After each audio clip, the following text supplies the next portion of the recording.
本日はですね、こちらのドアミラーとサンバイザー、こちらの交換をしたいと思います。こちらを交換することによって、窓とかの開閉部が小さくなることによって、車高が低く見えるじゃないか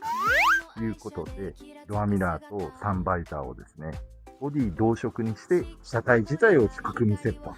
ブラックの思惑で交換したいと思います。よくサンバイザーが割れてしまったりとか、両面テープが剥がれてしまって、バタバタなってる車両なんかも見受けられますので、そちらも含めてサンバイザーを交換する人なんかは参考にしていただければと思います。やり方なんかも紹介しますのでね、ぜひ最後までご視聴いただければと思います。それでは参りましょう。レッツゴー。マーブラック、ノリオ TV、驚きを届ける。ちゃんたちの情熱、どこまでもベーション。それではまず最初にですね、現状のドアミラーのカバーとバイザーの状況を見ていただきたいんですけども、ドアミラーのカバーなんですけども、これはこれで普通にありなんですけども、問題はこちらなんですよね。特にワゴン R MH21S の前期型に乗ってる人、こちらの方でオプションのバイザーがついていない車両は、このように劣化して紫色に見えてしまったりとか、透過率がすごく高くなってしまって、ちょっとビジュアル的に古臭い印象があります。中にはね、サンバイザーを好まない人もいるんですけれども、せっかくついてるんであるならば、ついてる状態で何か活用できないかということで、車体を低く見せる兼ね合いでバイザーを交換してみたいと思います。こちらのドアミラーカバーに関しましては、こっちのボディ側はクリップ2つと、ここにカバーがついていて、爪で基本的についているような状態になっています。バイザーに関しましては、前も後ろもともに、基本的には縁の部分に両面テープがついていて、そして窓枠のこのモールの間にですね、こちらの金具を挟んで固定しているということになっております。よくバイザーが両面の部分が剥がれていたり、後ろ側の両面が剥がれていたりとかで、結構ね、パタパタしている車両が非常に多いです。このパタパタしている状態で結構走ってると、風切り音とか余計な音がね、聞こえてしまったりとかで、走行にも比較的不快な思いをさせてしまうものもあると。そういう方もね、サンバイザーの取り付け方とか、そこら辺が参考になれば幸いかなと思います。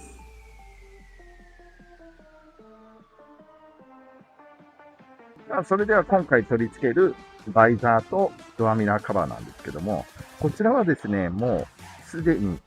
1年ほど前に塗装が完了しておりまして、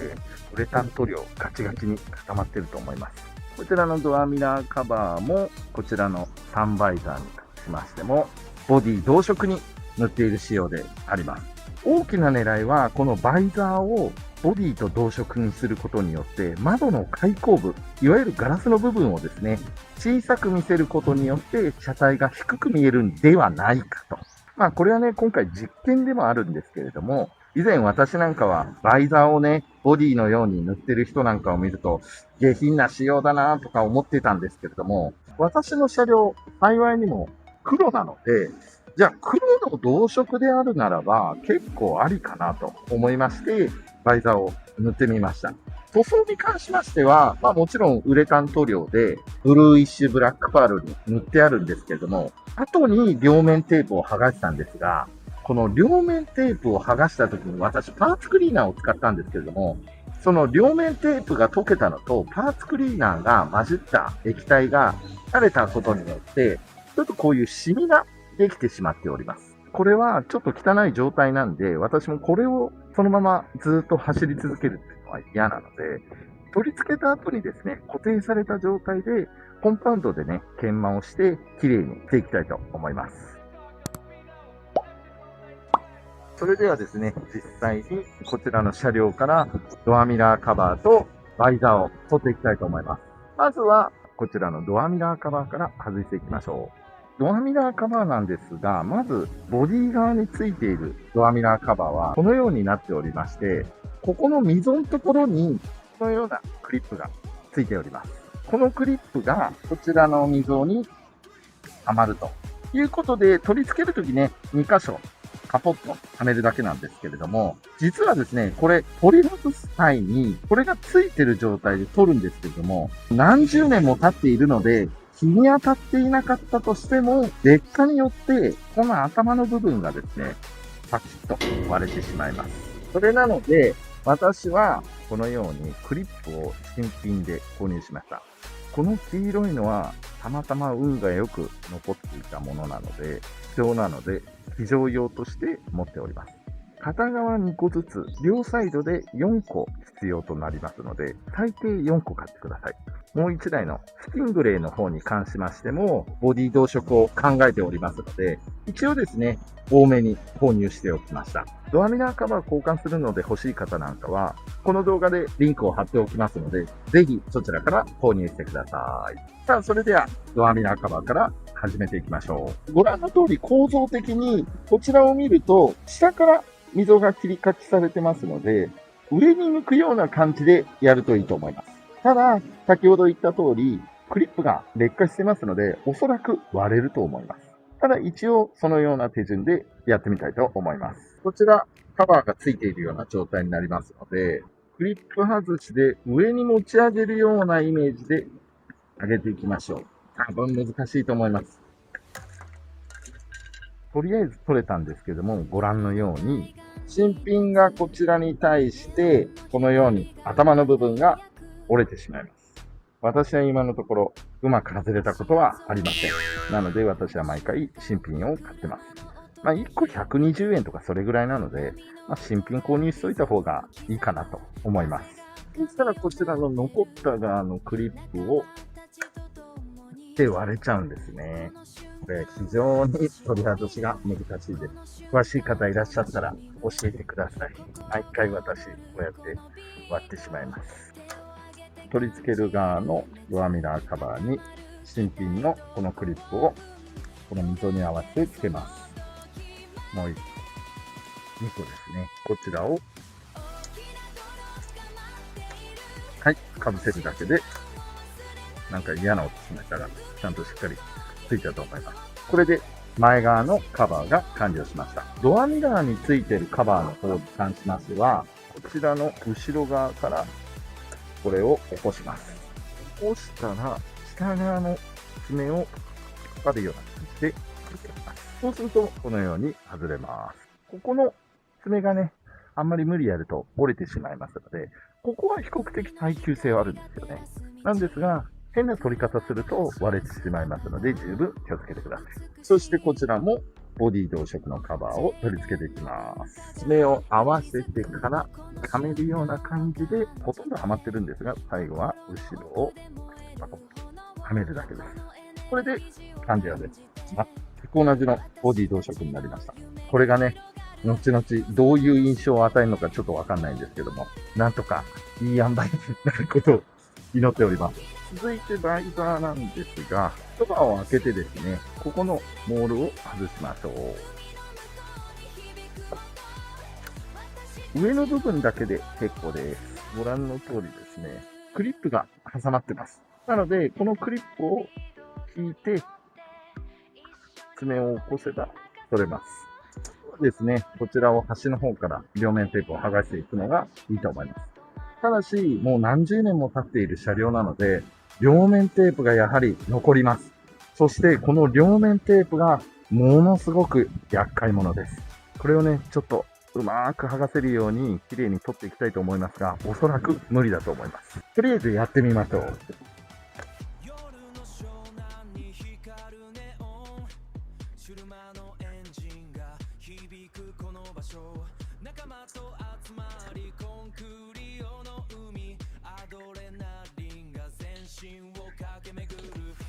このように、こうやって両面テープがですね、ものすごく残った状態で剥がれます。これもう何十年も経ってるんで硬いんですね。一応ですね、こういう炎天下の日であれば、日に当たって結構熱持って柔らかめにはなってるんですけれども、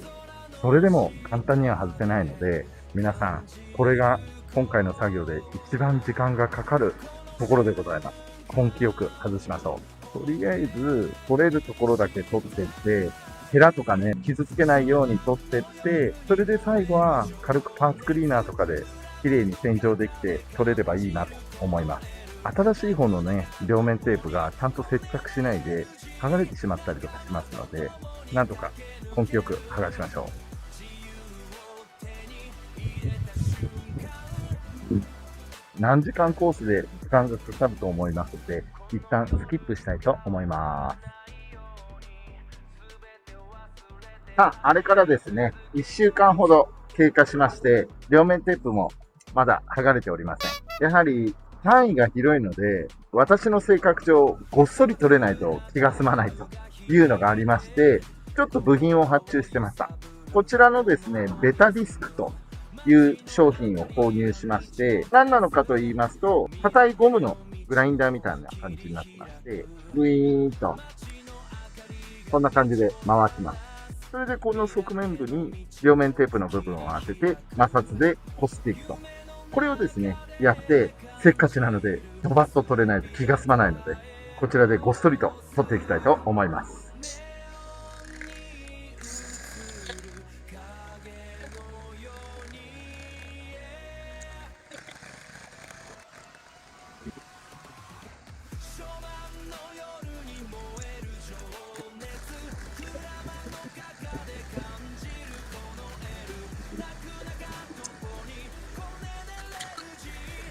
こんな感じで取れました。一応ですね、この傷みたいのに関しては、擦れたゴムのことだと思います。この後ちょっとコンパウンドで綺麗にしていってみて、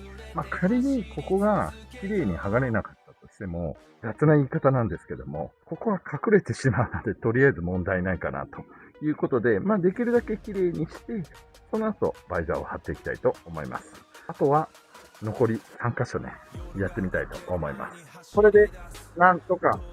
完了しました。一応ですね、コンパウンドがちょっと切らしておりまして、削った後にパーツクリーナーだけで洗浄しました。やはりちょっとこのデコデコみたいのは傷みたいな感じなんですよね。塗装をちょっとめくってるみたいな、そんな感じのようです。私のちょっと使い方が悪かったのかなんとも微妙なんですが、おそらく使い方が悪いと思うんですけれども、ちょっと今回ね、初めてだったんで使い方がよくわかんなかったんですけれども、とりあえず両面テープの方は取れたので、これでバイザーの方つけてしまえば隠れはしますので、これでちょっとつけてみたいと思います。果たしてどうなるんでしょうか。はい、結局ですね、やはり気になったので、コンパウンド買ってきて、コンパウンドで磨いたんですけれども、やはりですね、これ、傷みたいですね。なので、私のやり方が悪かったのかなと。もっとゆっくりやって、徐々に両面テープを剥がしていけばよかったのかなという感じですね。なので、皆さんがやるときは、ゆっくりじっくり剥がしていきましょう。さあこれで両面テープを剥がしていくんですけれども、こちらはですね 7mm の両面テープを使っております。そして縁の方をですね合わせてペタペタと貼っていって、しっかりと取り付けていきましょう。フロントに関しましても前側の方から合わせて設置させて、そして後ろの部分を合わせるといいと思います。さあこれでようやくですね、バイザーの方つけることができました。まずは車内からねご覧いただければと思います。ご覧ください。こんな感じで完全にペイントなので、やはり透過はもちろんしております。中からするとですね、確かにガラスの面積は小さくなったんですけれども、これといって視界性に影響が出るとは感じません。後ろに関しても同様ですね。運転する時に見るべきところというのはちゃんとしっかり見えるので、視界性に影響が出ているものは考えられません。車外の方を見てみましょう。さあ車外に関しましてはですね、中から見るよりも正直なところボディが黒なのであまり差が分かりません。遠くから引きで見てもこのような感じでボディが黒なんで、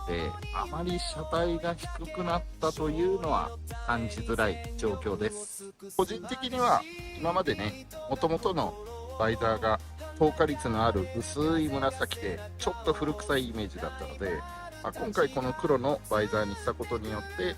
古さはだいぶ解消されたかなと、良かったんじゃないかなと思います。ということでまたお会いしましょう。さよなら。